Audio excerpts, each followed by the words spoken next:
We are the Gujarat Technological University. Since its inception over a decade ago, GTU has been empowering young and curating minds to realize their true potential. Over 4 lakh inspired students are enrolled with one of the premier academic universities in India. With more than 450 affiliated colleges in its fold operating across 5 zones of the state, GTU, the International Innovative University, your place to move forward.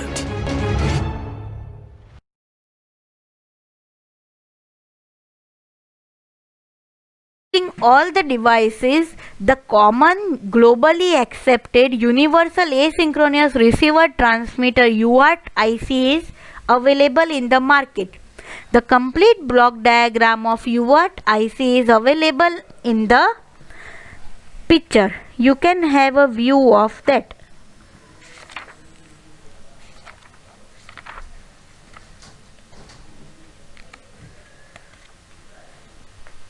Now it functions as a both transmitter and a receiver. That we can understand by the title. The interface is initialized for a particular mode of a transfer by means of a control byte that is loaded into the control register. The transmitter register accepts a data byte from the CPU through the data bus. This byte is transferred to the shift register for the serial transmitter. Fair enough. The data bits in the status registers are used for the input and output flags and for recording certain errors that may occur during the transmission. The CPU can read the status register to check the status of the flag bits and to determine if any errors have occurred. The chip select and the read and write control line communicates with the CPU. The chip select is used to select the interface through the address register, and the address register is associated with the read and write controls. Now 2 registers are write only and 2 are read only. Now you can see that the register selected is a function of the RS value, and the read write status is listed in the table shown in the right hand side.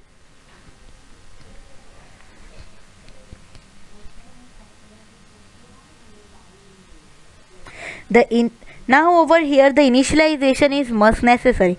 Now one bit is used to indicate whether the transmission register is empty and another bit is used to indicate whether the transmission register is full.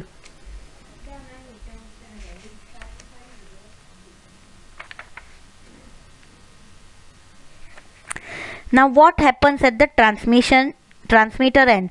CPU reads the status register and checks the flag to see if the transmitter register is empty. If it is empty, CPU transfers a character to the transmitter register and the interface clears the flag to mark the register full. The first bit in the transmitter shift register is set to 0 to generate a start bit. The character is transferred in a parallel from the transmitter register to shift the register, and the appropriate number of top bits are appended to the shift register. The transmitter register is then marked empty. The character can now be transmitted 1 bit at a time by shifting the data in the shift register at the speed of the device. This speed is also known as a baud rate. The interface is said to be double buffer because a new character can be loaded as soon as the previous data start transmitted. What happens as a receiver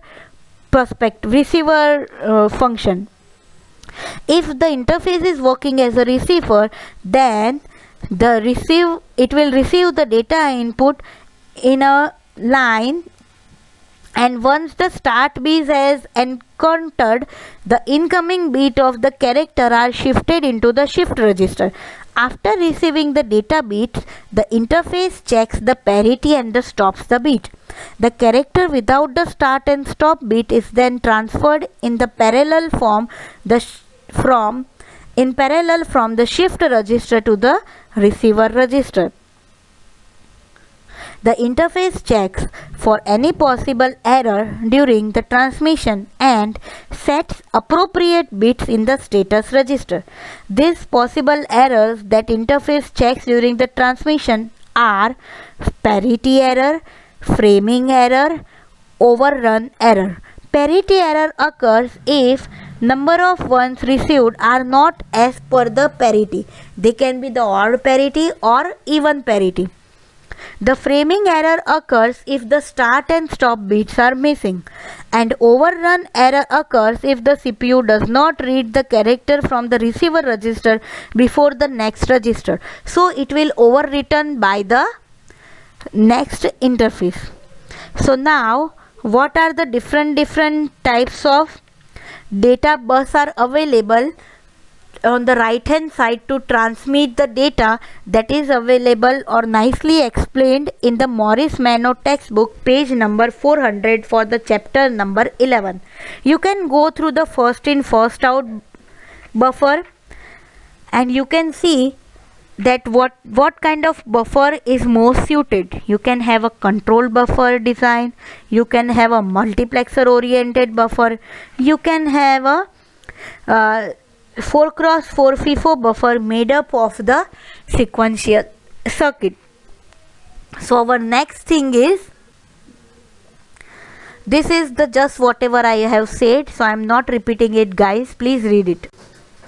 Now the next thing is how data transfer happens. In previous slide I have said that the data transfer can happen from CPU point of view or from the IO point of view. So there should be some mechanism to handle this data transfer. There are three mechanisms listed over here: programmed based data transfer, that is programmed IO; interrupt initiated data transfer, that is interrupt initiated IO; and direct memory access based data transfer.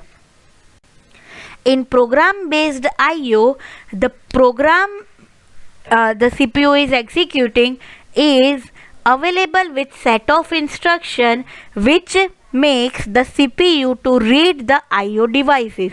In this method, if CPU encounters the instruction which is to read the input output devices, then CPU should halt the current execution and it will do the data item transfer initiated by the instruction. Once the data transfer is initiated from CPU to the IO devices, CPU is required to monitor the interface to see when the transfer can be made available. Now the same time transfer cannot be available, so CPU has to pass data to the interface, and then interface will pass data to the so and so IO devices. In this method, the CPU stays in the program loop, as IO processor will not provide any kind of acknowledgement of data receiving. So this is a time consuming process. This is the complete flow chart. Over here, the first step, CPU encounters the IO instruction. Second, CPU issues the IO command to read the IO interface.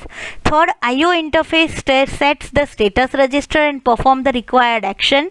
And fourth, CPU will be continuously checking whether data is transferred to IO device or not.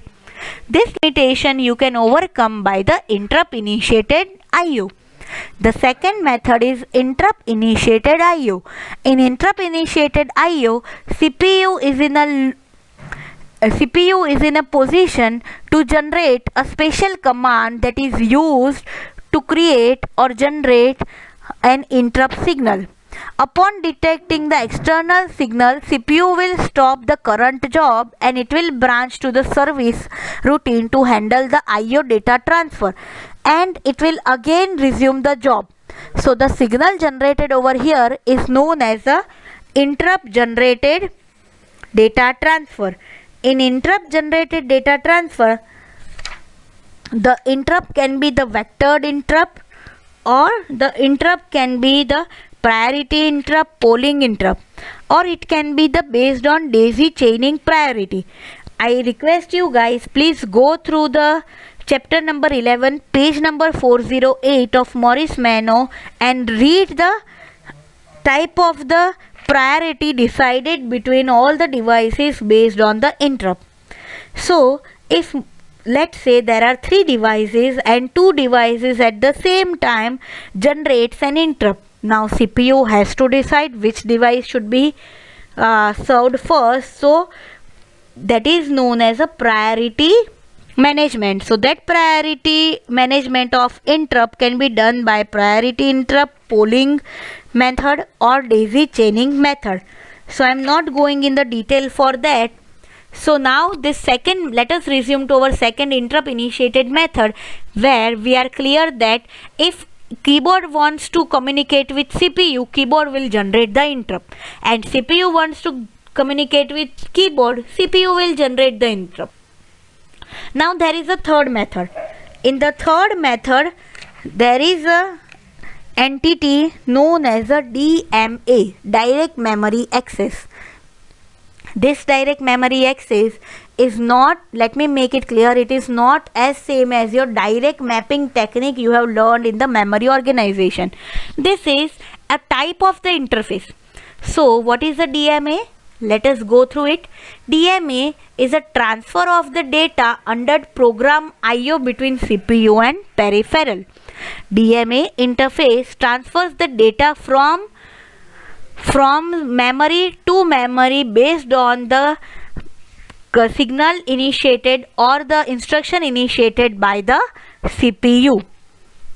Now when transfer is made, now you can visualize that in the below figure I have shown you the interface. Let us assume this is a DMA.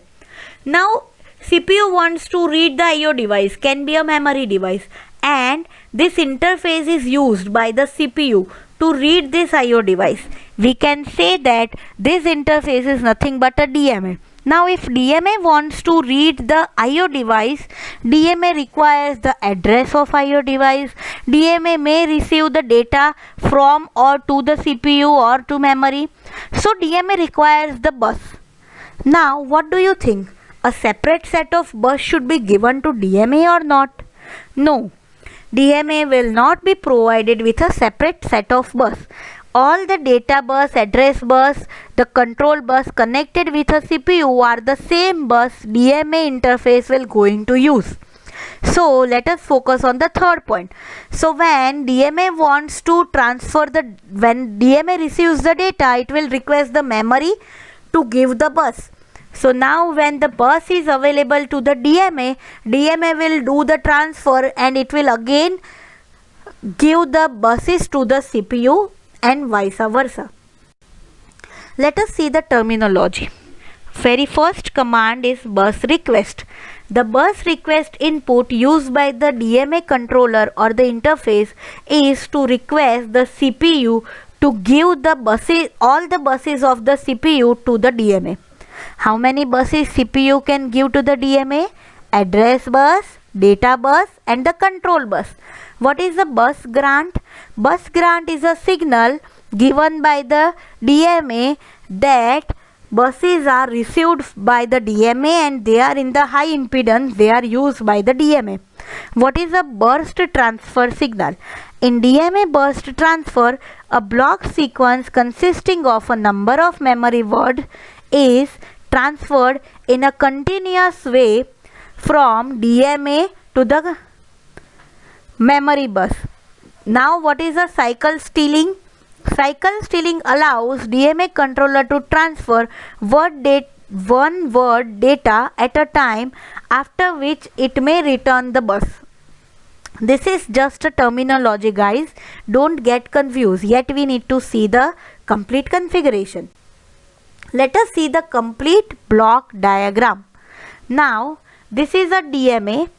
If DMA wants to read or write any IO device, DMA will receive this DMA request from the IO device, and if DMA will accept the request, DMA is free, then DMA controller will acknowledge the device. At the same time, DMA will take the data bus, data buffer and address buffer from the CPU. It will store every data in the data buffer and every address in the address buffer that CPU wants to operate on the IO device.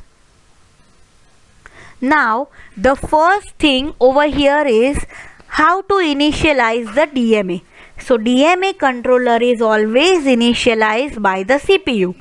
Now the CPU initializes the DMA by doing the following things. Very first thing, if CPU wants to read any memory location, CPU has to give a starting address, but obvious.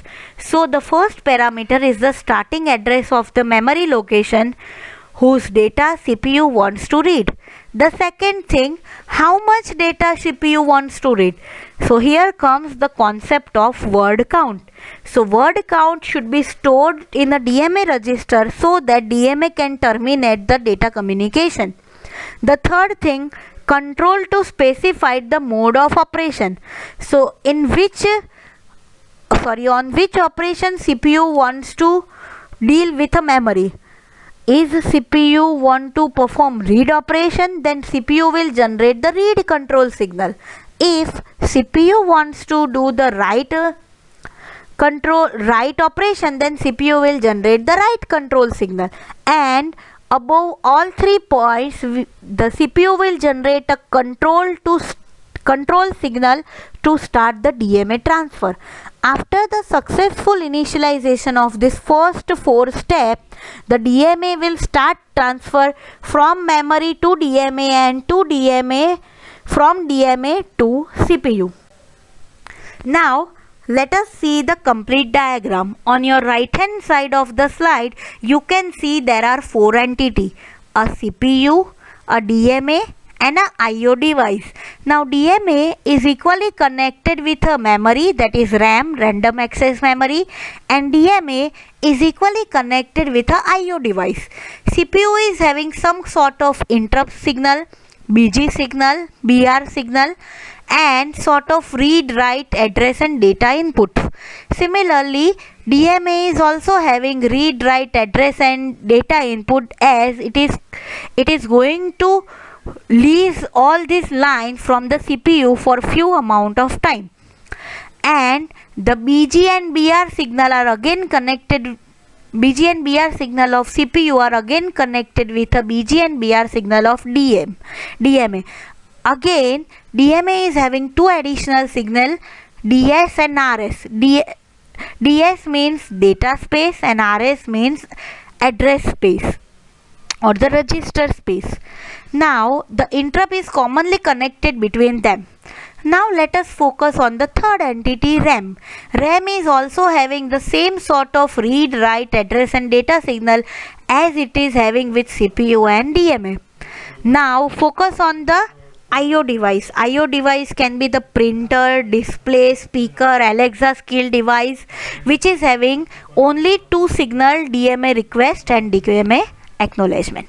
Now let us take the scenario where CPU wants to initiate the process and there are certain IO devices who wants to participate in this data communication process. So our first part of scenario is what happens on the CPU side. So on the CPU side, as we have seen in the previous slide, CPU will initiate the process by initializing this DMA controller. So after initializing the DMA controller, CPU communicates with address line and data bus to the DMA controller. Now DMA has its own address which is activated or read by DS and RS signal. Now after receiving the start command, DMA will start performing the action. The action will be reading or writing the peripherals. Now what happens on the IO side or on the DMA side? When peripheral device sends a DMA request, DMA controller will activate a BR line informing the CPU to give me your buses, that is relinquishing the buses. The CPU will send the bus grant signal high so that DMA comes to know that yes, CPU has given me their buses. Now you can see this, the CPU and DMA are having the common sort of read-write signal. So these read-write signals are bidirectional, guys. So how to understand the direction of communication? That is the major question. If the bus grant signal equals to 0, the indication is allowing the CPU to read the DMA internal memory. So over here, read is performed on the DMA register and CPU is receiving the data. But if BG equals to 1, BG, that is bus grant equals to 1, it indicates that read and write are the output lines of the DMA. That means DMA controller have read something from the input output device and now DMA wants to transfer to the CPU. Now what kind of data transfer can happen between the DMA and the IO device? IO device can only request the DMA to perform the data read or write, and DMA can only acknowledge the IO device between the read and write. But I am talking about the memory IO device. If DMA wants to read memory, then what type of operating mode it can apply for read and write purpose? There are three types of data transfer mode for this memory reading. First is the single transfer. In single transfer, the device DMA can make only single transfer from memory, that is a bit or a byte. After reading a single bit or a byte, DMA will again return the buses to the CPU. Now suppose DMA wants to read the second byte. Then second time DMA has to initiate the bus request and bus grant signal. This is a very tedious and delayed mode of communication used when only once in a while CPU wants to read the memory.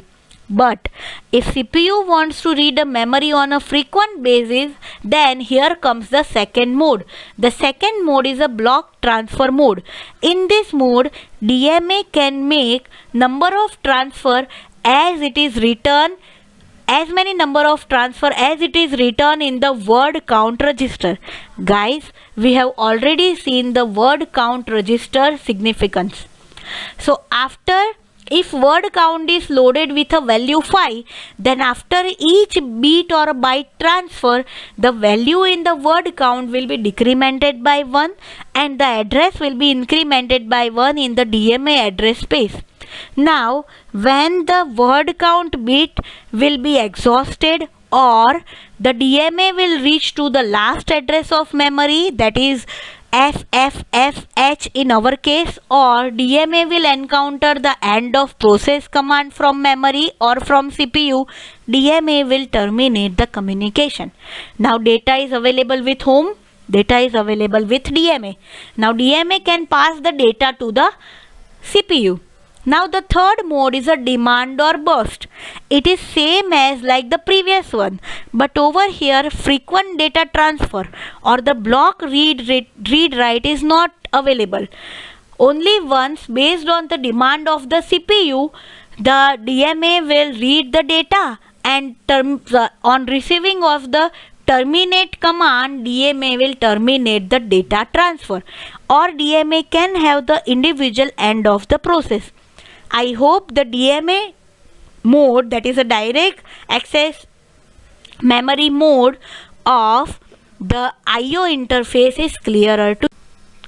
Thank you guys for listening to my video.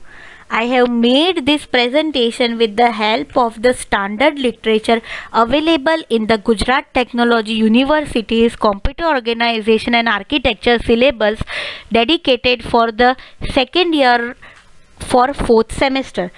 To make this presentation, I have taken the help, I have referred the content from Computer System and Architecture book by author M. Morris Mano of third edition.